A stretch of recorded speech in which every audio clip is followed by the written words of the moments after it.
In this tutorial, we use a sample report along with sample records for demonstration purposes. Changing the report configuration in any way will not affect your existing records data. Feel free to experiment. The reporting period type is the first part of the report to be configured. There are three options. Date range. With this option, the user will set a fixed time period for the report.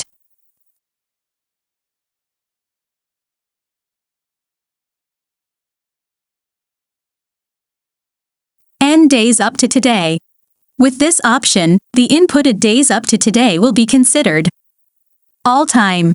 This option will set the time period according to the first, oldest, and last, newest, record time and date. This is also the default option when creating a new report. Let's have a look at the fixed date range. Let's pick the date range for the current month and let's have a look at the preview.